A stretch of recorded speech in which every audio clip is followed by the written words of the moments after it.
temos o prazer de estarmos recebendo o presidente da CGTB, o Antônio Neto, que também é presidente do Sindicato de Processamento de Dados, Trabalhadores e Processamento de Dados. E o seu vice-presidente, o João Antônio. É um prazer tê-los conosco. Prazer é nosso.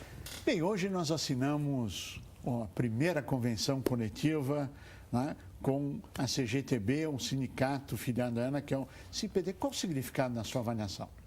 É muito importante para nós e a partir desta assinatura nós passamos a representar os trabalhadores que fazem toda a área de informática das micro e pequenas indústrias no estado de São Paulo. Então temos lá todas cláusulas que foram negociadas, o João Antônio foi o coordenador por parte do SINDPD para fechar esse acordo, daquelas cláusulas que darão a ser, como assim dizer, os direitos dos trabalhadores das pequenas e microindústrias do estado de São Paulo.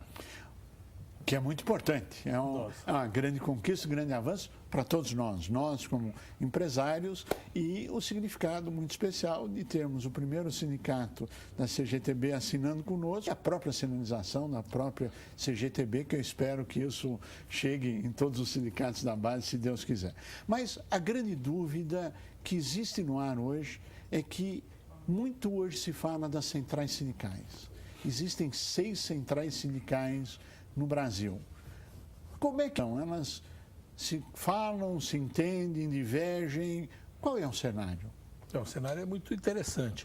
Obviamente que existem temas que somos convergentes, existem temas que não somos convergentes.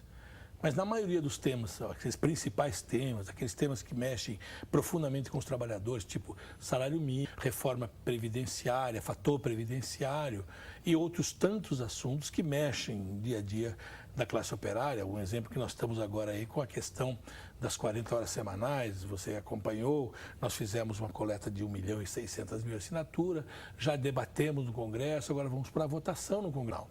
Então, essa é uma conquista que, se sair, deve-se ser creditada às centrais sindicais. São os 6. E trabalhamos em conjunto, por exemplo, sábado agora mesmo embarcamos os 6 presidentes das centrais, vamos a Genebra, vamos à OIT falar com o diretor-geral, que é o Juan Maria Semovia, fazer uma denúncia por crime contra a organização sindical, intervenção do Estado nos sindicatos, produto das denúncias que nós temos recebido dos nossos sindicatos, sindicato das 6 centrais, Curi. As 6 centrais, as 6 centrais juntos, para dizer lá que o Ministério Público do Trabalho está intervindo na arrecadação dos trabalhadores. Os trabalhadores fazem assembleia, juntamente com o seu sindicato, definem uma contribuição assistencial, e o Ministério Público vai lá e inviabiliza. E além de impedir a receita, também cobra para que você possa pagar, o sindicato pague coisas atrasadas, ou seja, inviabilizando financeiramente o sindicato. E não é isso que diz a Convenção 8, a Convenção 135, que diz o direito dos trabalhadores de se organizarem como querem e, dentro da sua organização, respeitarem as decisões de assembleias. Teremos muita polêmica no ar. Mas com certeza. Qual é o cenário daqui para frente e os principais desafios das centrais sindicais, especialmente a GTB, no Brasil, face ao crescimento, à retomada do crescimento? Qual é esse cenário e como é que o SINPD se insere nisso? Bom, o cenário está muito bom. Você veja que as centrais sindicais vieram a público no final do ano passado, no início deste ano, denunciar que, afinal de contas, precisava defender o mercado interno. Que foi a nossa grande bandeira, porque todos nós. Se você pensar bem, toda a crise internacional, o que salvou o Brasil de não cair arrastado por essa crise internacional foi o mercado interno. Foi os 60% que o salário mínimo teve, foram os aumentos reais que todos os sindicatos tivemos no ano passado, ou seja, o crédito consignado, que foi outra luta das centrais, e tantas coisas. O mercado interno. E nós precisamos fortalecê-los. Sem dúvida. Precisamos reduzir a taxa de juro básica, precisamos aumentar o crédito para as empresas, para poder ter dinheiro para pagar folha de pagamento, aquele dinheiro de prazo, né, o fluxo de caixa, o capital de giro, que sabe que no Brasil é uma fortuna o custo desse dinheiro. Então nós precisamos ajudar que o mercado interno, que as empresas, que todo mundo possa estar inserido numa possibilidade tranquila de, se precisar de dinheiro, o banco vai lá e não vai extorquí-lo, como vinha acontecendo até agora. Também forçar com que o governo, os empresários, principalmente os empresários brasileiros, tenhamos aí juntos, né, trabalhadores, governo, um chamado Programa de Desenvolvimento. É uma política industrial. Que é importantíssimo. Isso gera desenvolvimento, gera crescimento, gera, acima de tudo, mercado de trabalho, mais emprego. Mais emprego, mais renda, mais consumo. Isso é a roda da economia normal. Então, nós estamos com essa visão. E agora também abençoados que fomos com pré-sal, com Copa do Mundo, com Olimpíadas. E, então, o que temos de cenário principal? Uma eleição ano que vem que não podemos permitir isso. O retrocesso daqueles que queriam privatizar a Petrobras, o Banco do Brasil, a Caixa Econômica. Falando abertamente, que é, aliás, a sua linguagem, a sua história de vida e das centrais, existem divisões políticas várias dentro do movimento das centrais. Isto é uma verdade ou isto não é verdade? Isso é uma meia-verdade. É uma meia-verdade.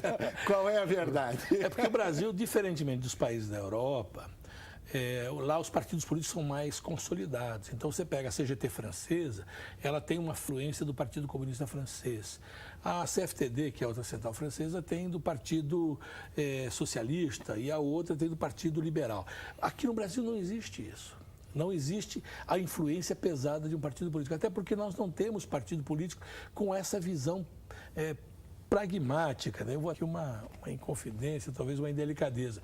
O presidente da Fiesp de São Paulo se filiou ao PSDB, o Partido Socialista Brasileiro. PSB, né? PSB, isso. Partido Socialista Brasileiro. Quer dizer, o capitão da indústria, chefe da Fiesp é socialista, que estamos bem, os trabalhadores estão ótimos, quer dizer, o governo dele bom. Então veja que existe aqui, as pessoas ainda estão trabalhando no Brasil, não com partido, mas com pessoas. Isso é um problema. Nós deveríamos ter cultura de participação de partido político, porque eu aprendi particularmente que o sindicato tem uma importância vital, é a última trincheira que os trabalhadores têm. Eu aprendi isso aí. Nós não fazemos lei. Então, nós vamos bater lá no Congresso Nacional, procurar os aliados, os deputados aliados, para que eles façam as leis. E você sabe, tanto quanto eu, como é difícil. É muito difícil. Muito difícil. Por isso que também os trabalhadores agora passaram à ofensiva, passaram a também lançar candidatos ligados às centrais sindicais. E as centrais estejam aparelhadas pelos partidos políticos, ou sejam como corrente de transmissão do partido, mas como partícipes que são, como cidadãos que precisam ter um espaço político ideológico. Então, eu acho que é isso que está ocorrendo, diferentemente dos outros países em que efetivamente se coloca a questão ideológica fundamental. Agora, se nós olharmos um pouquinho esse mapa, existem algumas centrais que estão mais alinhadas com alguns partidos políticos do que outras centrais. A tendência futura, na sua avaliação, é de um alinhamento com algum partido político ou nessa forma mais abrangente, vamos dizer, generalista de tentar eleger pessoas independentes de programas partidários? Não, eu particularmente defendo, inclusive na reforma política, que, assim como o Supremo já decidiu a questão da fidelidade partidária, aqui haja voto partidário, não mais voto em pessoas. Então, você vai ter uma lista do partido. E, a partir daí, nós vamos ter que formar pessoas ou participar de partidos políticos. E aí vai ter que ter uma visão mais clara do programa do partido, né?